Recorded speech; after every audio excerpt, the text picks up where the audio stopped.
gamit ko? Charm Fabcon with Bloom Fresh technology kills 99.9% of kulob-causing bacteria. May aroma burst pa of thousands of flowers and berries. Ang sampay sa loob, no amoy kulob. Kumakaplo sa Charm! Charm Fabcon. ACS.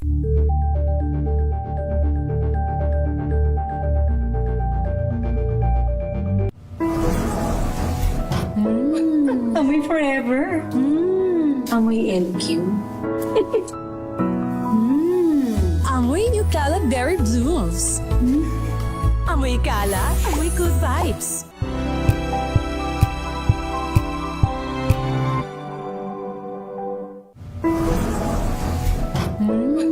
Amoy forever. Amoy LQ. Amoy New Cala Berry Blooms. Amoy Cala, amoy good vibes.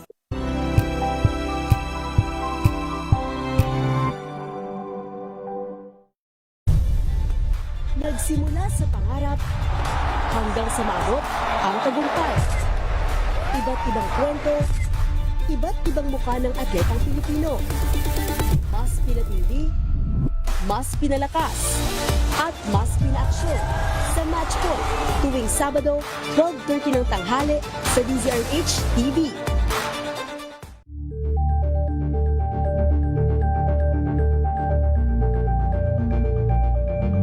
We've got you covered. From the hottest hits, exclusive interviews, kilig to the bones fan meet experience, and hataw performances of your favorite stars. Saturdays, 12 noon, dito lang sa DZRH TV.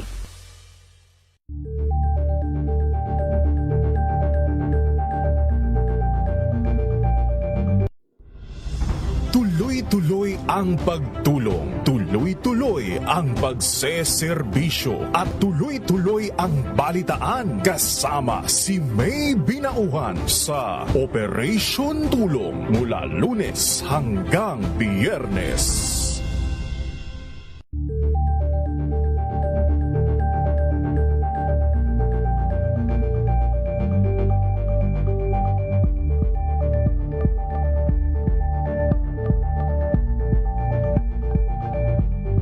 Alamin ang mga maiinit na isyung pambayan, mga balitang kailangan mong malaman, usapin sa pamahalaan, politika, ekonomiya at kabuhayan. Ito ang mga dapat mong malaman, pakialaman at pag-uusapan dahil kayo ang tinig ng mamamayan dito sa Damdaming Bayan. Live sa DZRH Radio, DZRH TV at DZRH Digital. Kasama sina Lakay, Deo Macalma at Elaine Apit. Araw-araw, Lunes hanggang Biyernes. Damdaming Bayan.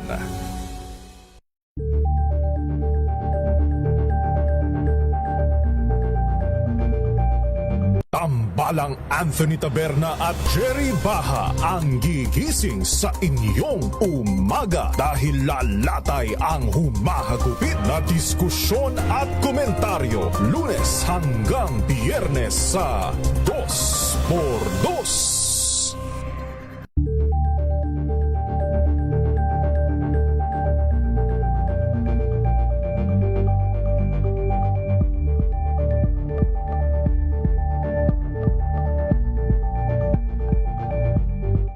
Maagang balitaan, maagang usapan sa mga issue at balita kasama si Kuya Angelo Palmones sa Magandang Umaga Pilipinas mula Lunes hanggang Biyernes.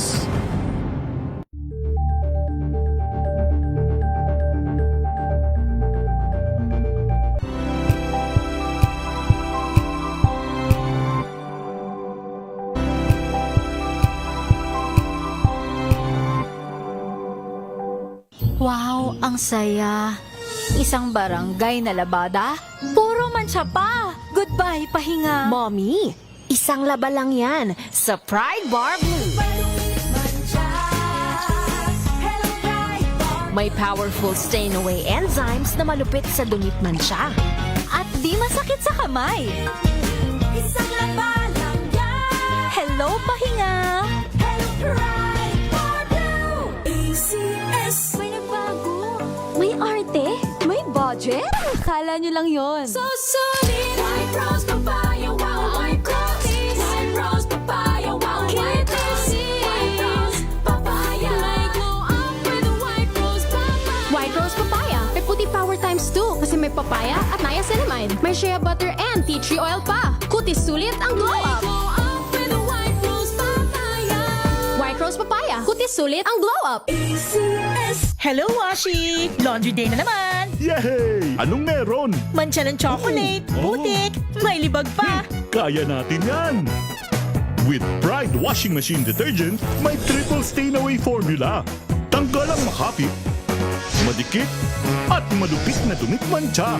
Kaya easy-easy ang labada. Mula noon hanggang ngayon! All you need is pride. All you need is pride. ACS.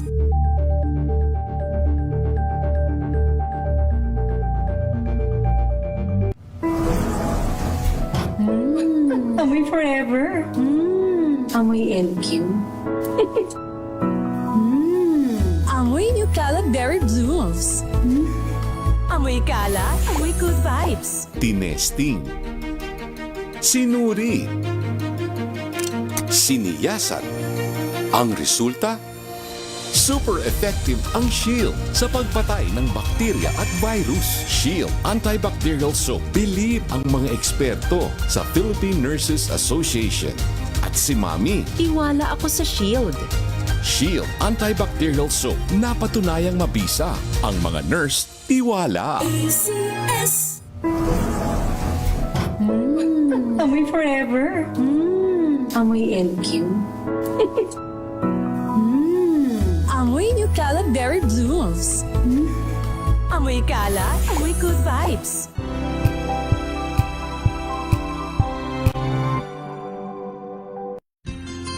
Ang dami-dami talagang mga sakit ngayon. Kaya para malaman kung paano ito maiiwasan at malulunasan, tayo na't makinig sa ating programang Lunas. Balik tayo sa ating talakayan sa programang Lunas. Kasama nyo pa rin po Cheska San Diego Bobadilla. Maaari din magtanong sa aking Facebook page. Hanapin nyo lamang po yung aking account, Cheska San Diego Bobadilla. Maaari mag-PM doon. Ifo-forward natin kay Doc o kaya kay Sir Boyet. Or pwede rin kayo diretso mag-message sa kanilang Facebook. May Facebook din pong R3 at saka sa kanilang hotline number, Sir Boyet. Yes, 0917-32-33-216. Tama, Cheska, may nagtanong na, no? Ang doc galing kay Joyce ng Bikutan. Ang lagi bang nakatayo, mas mabilis magkakarayuma? Siguro, Doc, baka sales lady to. Apo, sales lady, ano. Meron po kasing related na mga occupational hazards yung palagi nakatayo, and that not necessarily rayuma, ano. Ang mas marami, ayon sa mga pag-aaral tungkol sa occupational health, sinasabi nila, pag madalas nakatayo, ang unang nagde-deteriorate are actually the muscles sa mga ligaments, no? Pero yung cartilage, which is the basic na problema pag nagrarayuma, hindi ho naman din, no? Kasi kung kukumpara natin, ano ba ang mas mahirap gawin para sa cartilage? Yung tumatakbo o yung nakatayo lang? Siyempre, mas mahirap yung tumatakbo, mas marami yung stress sa cartilage. But then, bakit hindi naman sila mataas ang risk or propensity na mag-develop ng osteoarthritis, no? So, may ibang rason, ano? So, sa mga nakatayo, ang problema, dahil nga isang posisyon ng katawan at ang ating mga muscles ay gumagana para to maintain you in the erect position. Palagi ko silang nakakontract para ako ma-maintain ka na nakatayo, na tuwid ang posisyon. Gumagana yung mga kalamnan, nakakala lang natin hindi, no? Kasi ang nakikita natin pag gumana ang kalamnan, gumagalaw ang kasu-kasuan, no? Pero sa tayo, sa standing, talagang hindi yan gumagalaw, pero gumagana ho yung mga muscles natin. That sustained tension over hours na during the day at kung ginawa nyo pa siguro mga 5 or 6 days a week, medyo may konting problema yan sa mga kalamnan na dinudulot sa muscles, including the tendons and ligaments. No? Yun po ang nakikita nila. So nagdi-deteriorate yung mga muscle, nagkakaroon sila ng mga myalgia, pananakit ng mga kalamnan, including sa mga tendinitis at saka yung mga inflammation naman din ng mga ligaments. No? So hindi po arthritis, kundi doon sa mga kalamnan. Kaya sumasakit din po. Ang sinasabi ng occupational health, dapat daw yung mga occupation na merong nakatayo ng madalas, dapat daw piniprescribe kung pwede daw kumikilos. You change your position every so often. Nagbe-bend kayo ng konti at lumalakad ng konti. At kung pwede nga, dati piniprescribe na bibigyan kayo ng bibigyan ng upuan on certain hours, minutes of the hour, dapat medyo nakarelax kayo nakaupo. At talagang mataas po yung risk na mag-develop ng mga tendinitis at mga muscle pains at mga ligaments na inflammation pag palagi po nakatayo. Not necessarily the arthritis. May nagtatanong dito kung naninigas daw kasi ang kanyang mga daliri. Pagkagising sa umaga, hindi ko may unat. Anong klaseng rayuma? Kasi ang sabi niya, anong klaseng arthritis ba ito? Tanong ni Yoli ng Nueva Ecija. Ma'am Yoli, very common po yan doon sa osteoarthritis. Yung sa umaga ay matigas, pagigising na kaya pagka after some moving the fingers, limbering up ng konti, lumalambot na yung mga daliri. No? So, common po yun sa arthritis, osteoarthritis. Pero kung titingnan nyo, maski nga yung rheumatoid, meron din manifestations na gano'n sa rheumatoid arthritis. Kaya lang sa rheumatoid arthritis, hindi lang sa kamay, daliri ang merong ganyan, meron pa sa ibang kasukasuan. Kung kamay lang ang mayroong manifestation, malamang po yan yung osteoarthritis. Meron yung mga gamot po na anti-inflammatory, nakakagaling po ng ganyan nawawala po yung mga paninigas, no? Kaya lang siyempre parang lumalabas na dapat maintenance kayo na tutuloy-tuloyin nyo. Meron hong paraan kasi yung babanggitin sa atin na Sir Boyet, safe yun kung tuloy-tuloy. So kaya pwede nyong i-consider is one option, very good option for you, na pwede kang magtuloy-tuloy na hindi ka natatakot na meron kang mga adverse effects na related sa kidney o kaya sa liver o kaya sa tiyan. Ang dami na Sir Boyet. Ito kasi nag-mention din si Doc, no? Ang dami na rin nagte-text sa atin na nagtatanong, pwede ba talaga mag-exercise ang taong may arthritis? Can it prevent? May ganun pa siyang question, Doc. Si Vic ng Zambales po. Vic, talagang ang isa sa mga prescription sa mga taong may arthritis is exercise. One of the most important part of the treatment is exercise. Pero wag niyo isipin na yung exercise ay ipinipilit na exercise na despite na masakit ang inyong kasukasuan, ay pipilitin sa exercise. Ang recommendation is isang exercise na angkop doon sa kinakaya ng iyong affected na kasukasuan. No? Halimbawa, masakit ang ating tuhod at hindi naman kayo pwedeng tumakbo dahil masakit ang tuhod ninyo. So hindi kayo tatakbo. Pero mayroong ibang uri ng exercise na pwede niyong gawin. Ano ba yun? Halimbawa lang, no? Pwede kayong stationary cycling. No? Maaring hindi sumasakit. No? Kaya lang, hindi naman kailangan na mabilis. No? Kung ano lang talaga ang kaya ng iyong tuhod. No? So, it is very important na gumagalaw yung isang tuhod, isang kasukasuan na may arthritis. No? Number one, ang health ng ating cartilage, depende yan sa pagkilos ng inyong kasukasuan. Ang cartilage natin, walang sirkulasyon eh. Parang espongha lang yan na pag inilapit mo sa tubig, sisipsipin yung tubig. Pag hindi ginagalaw, hindi yan sumisipsip ng tubig. No? And therefore, it does not get any nutrition. No? Ang nutrition yan, galing doon sa tubig na nasisipsip niya. Yung tubig mismo ng iyong, sa loob ng inyong kasukasuan. Paano yun nasisipsip? Pag tayo yung gumagalaw, no? Tumatayo, gumagalaw, sa parang imagine niyo yung espongha, pag piniga mo, mawawala yung tubig. Pero pag nirelease mo yung pagkakapisil ng espongha at nilagay mo sa tubig, magsisipsip ulit ng tubig yun. Ganon ang cartilage.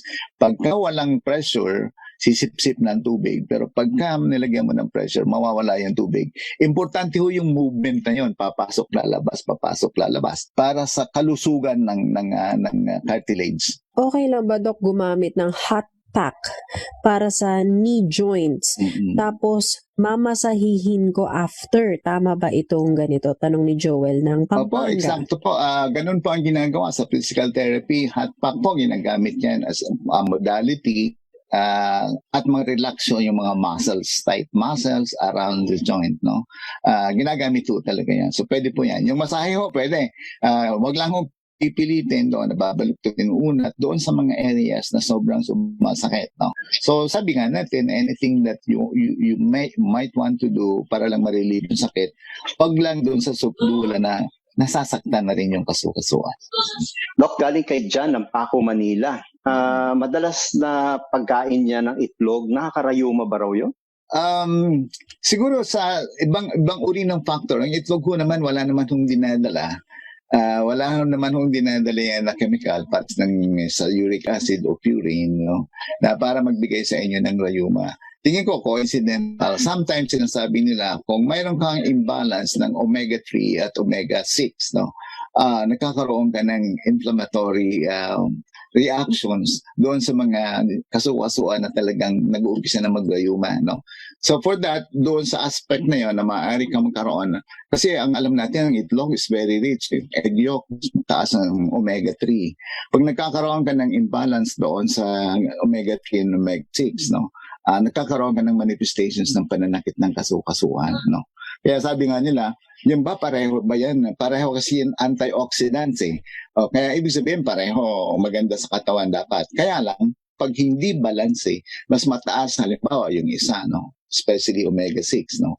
Pag mataas yan, parang nag-contribute doon sa inflammation.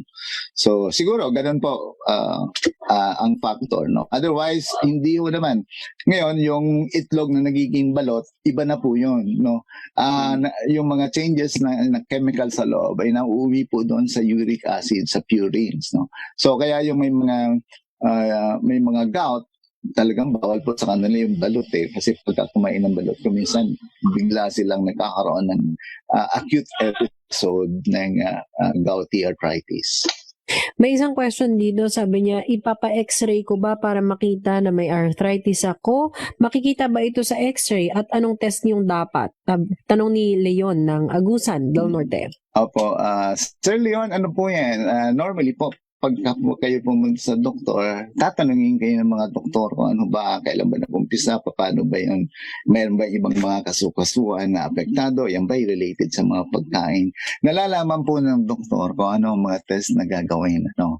So, siyempre may mga test na gagawin ayon sa iyong i-reveal na history doon sa doktor. No? Maaring ang isa ay kailangan magpa-test ng uric acid or ang isa kailangan hindi lang uric acid kundi test para sa rheumatoid arthritis.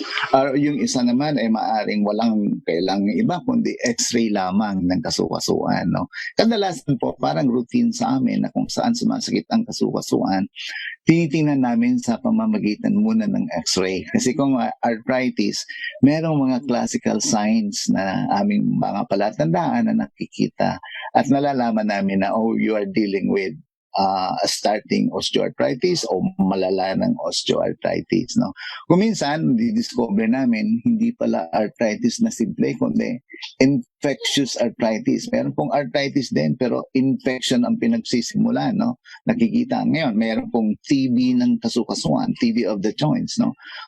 Minsan, mabagal din ho yan mag-manifest, hindi naman biglaan. Nadidiscover na po namin yan akin doon sa inyong history, tsaka pag in-x-ray, meron kami mga palatandaan na nakikita na consistent naman sa infection, no? Tanong ni Nora ng Kalamba, kapag mataba po ba, mapapaaga yung pagkakaroon ng arthritis, Doc? Oo, Ma'am Nora, hindi pa huli ang lahat.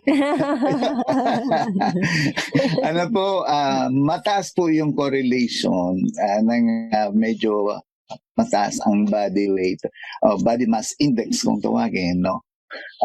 doon sa pag-arthritis, no? Bakit po? Kasi yung ating mga kasuan, lalo na doon sa kasuan ng mababang parte ng ating katawan, sila po yung nagkakarga ng ating bigat ng katawan, no? Siyempre, the heavier ang kanilang dinadala, the faster naman yung pagkasira ng ating mga cartilage doon sa kasuan. So, simple lang naman. Ganun lang. In fact, doon sa unang rekomendasyon para sa treatment ng arthritis, lagi ang number 1 recommendation is control of body weight po. May safe maintenance ba o anong safe maintenance para sa arthritis? Kasi laging sinusumpong ang aking kasukasuan at meron din daw siyang diabetes. So, Dok, siguro yung konsepto ng maintenance medyo familiar po siya. Yan, tama po yan. Siguro, unahin mo muna, siguro po, hanapin po kung ano ang pinagsisimulan ng rheuma or arthritis. No? Magkakaiba po yung maintenance noon ng tatlo na yan. No? Of course, in general principles, pagka meron kayong maintenance ng ng arthritis, whatever form it is, no? Gusto natin yung maintenance na yon hindi nagkakaroon ng pagbaba, hindi nakakasira sa ating tiyan, unang-una, o hindi rin nakakasira sa ating atay, sa liver. Mangyari po, lahat na gamot na yan, ay tinatrabaho, minametabolize po sa ating sa liver, no? Para maging active sa ating katawan. At pangatlo, ang mga gamot na yan, kadalasan meron silang balik doon sa ating mga bato, sa kidneys, no? So, in general, ang gusto natin, yung walang mga epekto sa itong mga organs na ito, gastrointestinal, sa liver, saka sa bato, no? Very safe kayo kung meron kayong mahanap na mamaya, didiscussin sa atin ni Sir Boyet, no? It's an option na proven, no? Na may epekto ng anti-inflammatory. Pangalawa, dahil nga natural preparation, wala hong epekto sa gastrointestinal, hindi nasisira yung tiyan, hindi na nakakasira ng liver at hindi rin nakakasira ng kidneys. No? So, magandang option po yung ganun klase. And if you are lucky that, itong inyong arthritis, yung rheuma niyo, kayang i-control ng ganun klaseng treatment option, ay napakaganda kasi malayo kayo doon sa mga komplikasyon. Sige, itanong na nga natin kay Sir Boyet, baka sabihin ng ating mga followers. Si Miss Jessica laging binibitin yung gusto na naming malaman na may solusyon ba yung arthritis na yan. So, aside from interventions na minention po ni Dr. Carrillo, mayroong pamamaraan para yung inflammation o pamamaga ay mabawasan din po. Sir Boyet, ano po itong pwede naming idagdag? Alam niyo po yung Ayurvedic medicine, gumagamit po ito ng mga herbs and spices sa mga karamdaman. At isa po sa ginagamit nila sa mga may problema sa arthritis, no? Sakit at pamamaga ng ating joints, ay yung Boswellia serrata. So ito pong Boswellia serrata, natural po ito. Pag ito itinitake po at iniinom everyday, nababawasan niya po yung sakit at pamamaga ng joints, no? Kinabawasan po niya yung mga sinasabi natin, yung mga leukotrienes. Ito po yung minsan mga mediator po, kaya minsan nagkakaroon po ng pamamaga o inflammation sa ating joints. So, ang tulong po na ibibigay ng Boswellia serrata ay makikita po sa arthrid. Ang spelling ho niyan is ARTHRID.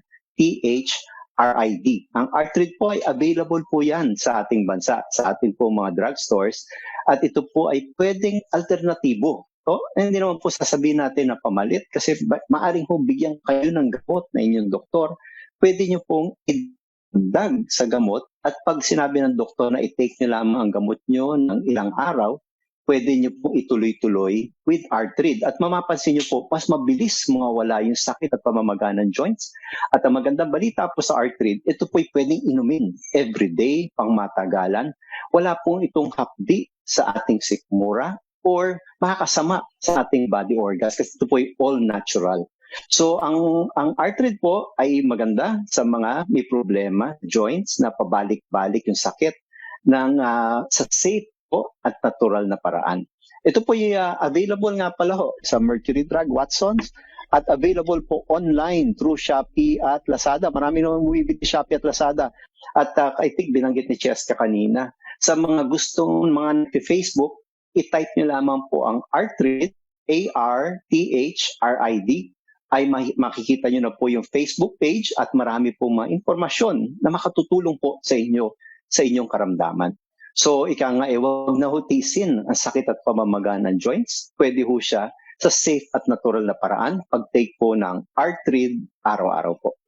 Doc, yung pag-take ng ganitong mga supplements or pandagdag, no, hindi naman siya yung katulad ng gamot na kapag nakalimutan mong inumin ay kumbaga lagot ka. So ito, ang pag-inom nito dapat, Doc, tuloy-tuloy pa rin, although hindi siya talaga kasi gamot. At ito ba ay dapat may kinain, walang kinain? Paano, Doc, ang best na pag-inom dito? Normally, pag mga supplements na ganyan, kasi because they are devoid of the side effects, no, adverse effects na we commonly see in yung sa mga conventional na mga gamot, no? Sila parang walang relation doon sa whether you are may laman ng tiyan o wala, parang wala lang, no? Ang sinasabi nila, dahil nga ito ay parang natural preparation, parang mabilis silang ma-absorb kasabay lang ng ina-absorb na pagkain, no? So, ngayon kung gusto niyo isabay habang kumakain kayo, pwede niyong isabay. Pero it's not actually a big issue. Ang iba naman ang argument is that sabi nila, kung yun lang ang iinumin mo at walang kasabay na pagkain, so buwelong-buwelo siya para ma-absorb sa inyong tiyan, para dire-diretso na. Pwede rin po, no? Pwede rin po. So actually, which means na talagang walang big deal, walang big issue whether you take it during, before, during, or after na kumain kayo. So okay lang po yan. Very natural po kasi para lang po kayong kumakain ng gulay, pero may epekto nga lang po doon sa arthritis yung gulay na kinakain, no? Parang ganun po yun. Ulitin lang siguro natin, Sir Boy, at saan po ito mabibili, saan available para doon sa mga techie na ngayon, di ba? Online available ito, at kung may tanong sila, ulitin din natin, Sir, yung ating hotline numbers. Ang hotline number po ay 0917-32-33-216. You can visit our website po at davenben.com, or pwede nyo type yung Artreed. Pwede rin host through Facebook. Available po yan in Mercury Drug and Watsons. At online, sabi nga ni Cheska, sa mahilig mag-online shopping, pwede host through Shopee at Lazada. Pwede nyo bilhin yung mother or kayo mismo na nangangailangan ng ginhawa sa sakit ng rayuma at muscle pain po. Very convenient na ngayon kasi online pwede mo nang mabili, or kung meron mang napakalapit talaga sa inyong area na physical drugstore, pwede po ninyong puntahan, lalo na yung mga malalaking drugstores. Nationwide naman po yan available. At yung information naman, bukod sa programang Lunas na nagbibigay kami ng libre at talagang impormasyon na mula sa mga experts natin, di ba, Sir Boy, at ng mga doktor, ay sa Facebook nga ng Dave and Ben, or sa Facebook mismo ng Artreed, maraming information na makukuha po sila doon. Yes, tama yung Cheska. At alam ko maraming very active mga Pilipino ngayon sa Facebook. At ika nga po, if symptoms persist, puntahan nyo na si Dr. Carrillo. Kung sila, Doc, ay pinapahirapan na ng arthritis nila, sa clinic mo, Doc, pwede ba silang pumunta at finally, sana makahanap sila talaga ng magiging solusyon dito sa kanilang nararanasan, Doc? Ang madali lang pong gawin, tawag po kayo sa ito po, isulat niyo po ang telepono sa 8723-0301. Ulitin ko po, 8723-0301. Sabihin niyo po doon sa operator, gusto niyong magpagawa ng appointment with Dr. Carrillo. Tutulungan po kayo para mag-lead kayo doon sa aking secretary para gawa kayo ng appointment. Ganun lang po. Dito naman po sa Health Rights sa Wilcon City Center along Visayas Avenue. Nandiyan po ako pag Tuesday and Thursday. Tuesday, TTH po, 2 to 4. Diyan po walang appointment, walk-in lang po dyan sa Health Right Wilcon City Center, Visayas Avenue, Quezon City. Ayan, at kung may karagdagan pa po kayong katanungan tungkol sa naging topic natin about arthritis or bakit ba tayo nagkakaroon ng rayuma, maaari pa rin po kayong mag-message sa amin sa pamamagitan ng Facebook or yung text hotline anytime within the week. So once again, Doc, maraming salamat for this opportunity, Sir Boyet. Thank you po, Doc. Thank you. Sir Boyet, maraming salamat at magandang gabi din po sa inyo. Maraming salamat, Cheska, at magandang gabi po sa inyo nakikinig sa programa. Yan na po ang kabuuan ng ating talakayan sa programang ng Lunas. Nakasama po natin si Dr. Noel Carilo, si Sir Boyet Benesa mula po sa R-Trade na siyang naging kapartner natin ngayong gabi sa discussion sa programang Lunas. Ako naman, Jessica San Diego Bobadilla. Maraming salamat at mag-iingat tayong lahat, Luzon, Visayas at Mindanao. Mga kalunas, tandaan, bawat karamdaman ay kayang lunasan. At para madagdagan pa ang kaalaman, manatili pa ring nakikinig dahil ang Lunas may extension na sa ilang saglit. Lunas Extension.